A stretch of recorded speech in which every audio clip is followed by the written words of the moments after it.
तो आप मानते हैं कि कम्युनिस्ट प्रयोग जो हुआ दुनिया भर में असफल हो गया। वो फेल हुआ, ठीक है।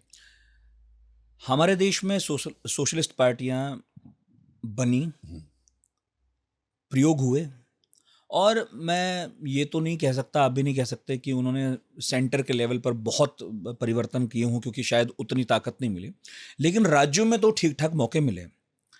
अभी थोड़ी देर पहले आप खुद कह रहे थे, मान भी रहे थे कि हिंदुस्तान में भी हुआ कि अंतर बढ़ता गया, तो आप ये भी मानेंगे कि हिंदुस्तान में समाजवादी प्रयोग भी सफल नहीं रहा, विफल हुआ, और साथ में ये पार्टियां भी विफल हो गईं, जिनमें से एक का हिस्सा तो आप खुद भी हैं, जो अपने आप को वारिस मानती थी सोशलिस्ट मूवमेंट का।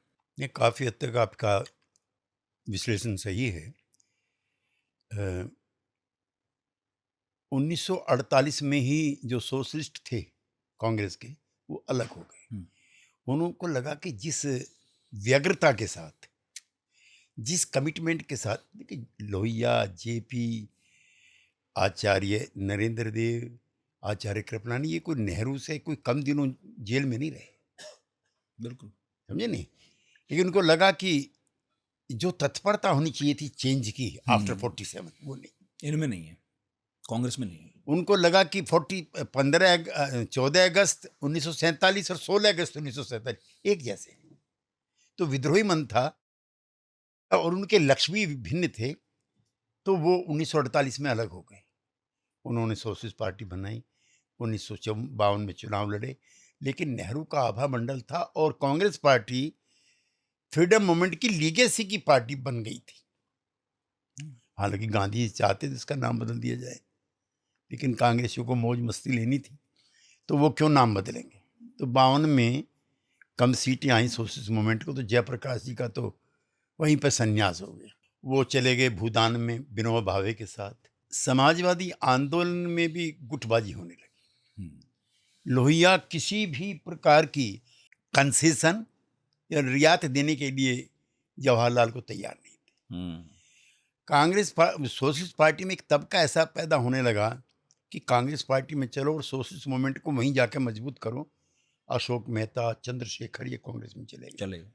और फिर इसमें दो पार्टियां बन गई, एक आचार्य नरेंद्र देव, जयप्रकाश समर्थक, ये सब, उसका नाम था प्रजा सोशलिस्ट पार्टी। वो थोड़ी सी सॉफ्ट भी रहती थी जवाहरलाल और कांग्रेस के लिए। दूसरी लोहिया की सोशलिस्ट पार्टी थी, लेकिन लोहिया का कम उम्र में ही 67 में देहांत हो गया और उसके बाद इसके बहुत सारे टुकड़े हो गए। लेकिन लोहिया सोशलिस्टों से, लोहिया और जेपी के मरने के बाद या जेपी के एग्जिट के बाद जिस तरह की आदर्शवादी, रिवोल्यूशनरी, प्रो चेंज पॉलिटिक्स की हम कल्पना करते थे, वो नहीं थी। 77 में कम अगर मैं कहूं तो 100 के आसपास सोशलिस्ट एमपी जीत करके आए थे, और हम लोहिया को भारत रत्न नहीं दे पाए। 89 में वीपी सिंह के जनता दल में मैक्सिमम एमपी सोशलिस्ट थे। हम जेपी को और चरण सिंह को और कर्पूरी ठाकुर को भारत रत्न नहीं दे पाए।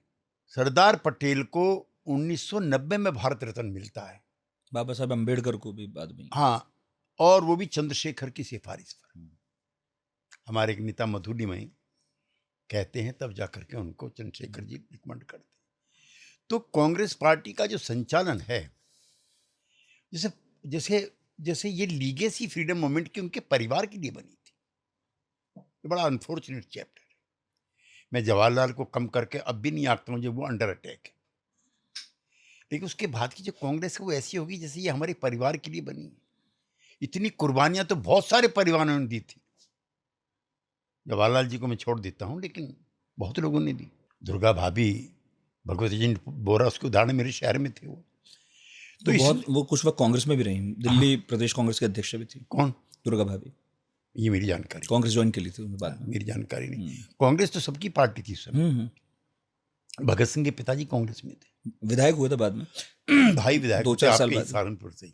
खैर, लेकिन ये party pro poor, Indira Gandhi कहती रही गरीबी हटाओ, कोई क्वालिटेटिव चेंज नहीं आ पाया। और फिर मैं अगर आपसे ये एडमिट करूं कि छोड़ करके थोड़ा से सोशलिस्ट मूवमेंट को, सब पार्टियां स्टेटस कोइस्ट हो गई, यथा स्थितिवादी, ठीक है जैसा चल रहा है चला। इसमें एक तो चरण सिंह हैं, सोशलिस्टों के अलावा, जो किसानों के सवाल पर करते हैं, बड़ा काम हो जाता है। दूसरे वीपी सिंह जागृत करते हैं भ्रष्टाचार के सवाल पर, और एज ए सोशलिस्ट मैं उनको, वीपी सिंह को बहुत लोग खिलाफ है, लेकिन मैं उनको अपना आदर्श इसलिए मानता हूँ कि आज जब सारा देश आरक्षण आरक्षण आरक्षण चिल्ला रहा है, तो ये तो उसी ने पूरा किया ना, मंडल वाला। तो पिछड़ा पावे 100 में 60, 300 पाने बांधी गाड़, हैं? ये नारे को चरितार्थ तो उन्होंने किया। हाँ, उन्होंने किया और अपमान झेला। एक टाइम था नारा लगता था, राजा नहीं फकीर है, देश की तकदीर है। फिर नारा लग गया, राजा नहीं ये रंक है, देश पे कलंक है। तो आपका समाज जिस तरह का है आप जानते हो, इसमें परिवर्तन कभी होते नहीं। गांधी को छोड़ दो आप, आजकल हमारे मित्र कहते हैं 900 साल की गुलामी क्यों हुई, क्यों नहीं हम लोग लड़ते थे?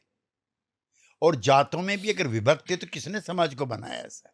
और क्यों सारे समूह का पार्टिसिपेशन नहीं था किसी भी एग्रेशन के खिलाफ? मैं मुगलों के खिलाफ भी कहना चाहता हूँ, और अगर गांधी नहीं तो अंग्रेजों के खिलाफ भी कोई लड़ाई थोड़ी लड़ रही थी। और भी माफ करना, मेरा कई सवालों पर साफ बोलने की आदत है। 1857 का जो आंदोलन है वो ब्रिटिश इंपीरियलिज्म के खिलाफ तो था, लेकिन वो जनता के लिए नहीं था। वो राजा रजवाड़े और नवाब अपनी अपनी रियासतों की सलामती के लिए ज्यादा लड़ रहे थे। उसको पहला विद्रोह नहीं मानता। गांधी है जो फ्रीडम को कॉमन मैन के पास लेके जाने का प्रयास करता।